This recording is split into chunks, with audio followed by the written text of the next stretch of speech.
TikTok legend, YouTube legend, and friend or distant friends. I don't know what we'd call us. We went to the same high school. We did. And, John Marshall. Yep, graduated the same year and everything. And we're here with Johnny Q. How's it going, man? Good, man. Good to be here. Thank you. Yeah. So are you from Rochester, Minnesota originally? Yep. So I was born in Texas. We moved to Rochester. I went to high school. I graduated high school, and then I went to Minneapolis.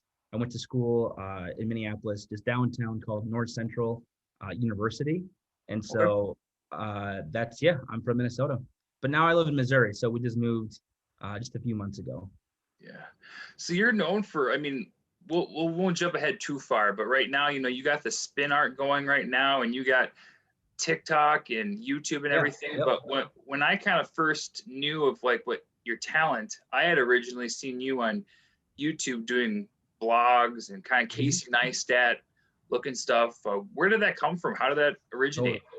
Yeah. So for the longest time, I've always wanted a non-traditional job, I guess.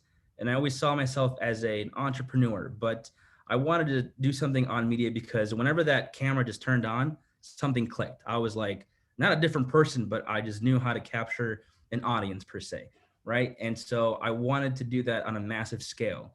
And so when I was in high school, we were just talking about this, like I was very shy in high school. I wouldn't really talk to anybody. I had very few friends.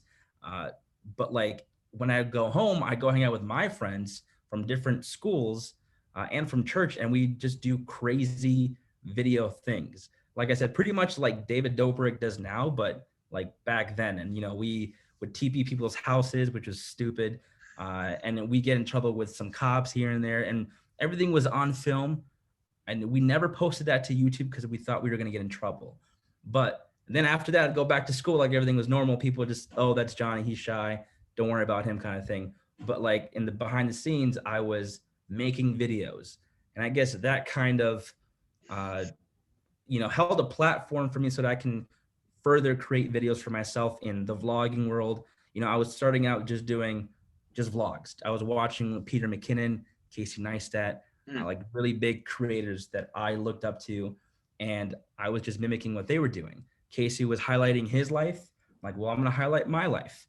And then it went into, tutorials on camera gear, how to do this in Premiere Pro, back to family vlogs. And it kind of evolved into what it is now, which is, I still have those videos up there, but now it's more of my spin art.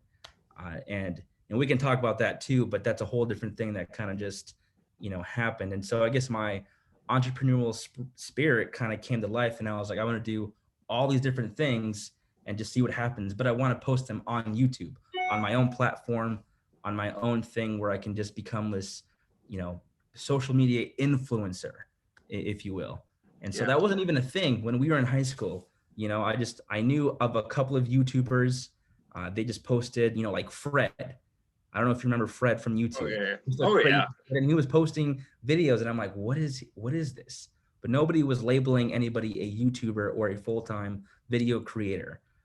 But now looking back at it, I was doing video creating from the get-go, but not posting them on YouTube. So that's kind of how I have started. And now this year, it kind of really has clicked.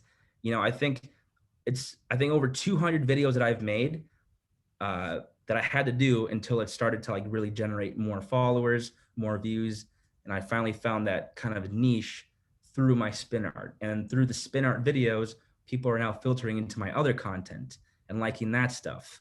And people are emailing me like, hey, I would love to get your input on my business, my photography skills, and all of the above. So it's kind of how it all trickled down. Yeah, I'm kind of laughing eternally because like I said, we weren't, we didn't really know each other in high school. Right. I mean, I knew who Johnny Q was, and it's so funny that because probably people think that's just an alias of yours, but if I remember correctly, everybody was like Johnny Q. That's who you were. That's who you are. Really? I had no idea. Yeah. I really had no idea. That's funny. I remember you as being like a football god. Like there was like a couple of people on the football team, and I'm like, okay, that guy's on the football team. He's cool. He's popular, but I just always thought people thought of Johnny Q like, oh, he's that guy. It's all cool. you But know? I'm still, no, I'm laughing internally because I thought of you as a shy, quiet kid. And then it's funny. I told you before we started this that, I just one day decided, like, I think maybe I was in college. I don't remember when you started kind of posting consistently. You really had some like high def. I noticed like your camera was just, I mean, Yeah. you had some legit stuff. And I was looking on this, and then, I'm like, what is this, shy kid from high school? What kind of YouTube video? And then you click on it, and then you're just like, oh, this is Johnny Q. And I'm like, Right. who is this guy? Like, this personality is just coming out. And I thought it was so Yeah. cool. And I'm honestly kind of bummed in a way that I didn't know you as well in high school, because I can relate to doing well, maybe it's a good thing because I can relate to doing some stupid things.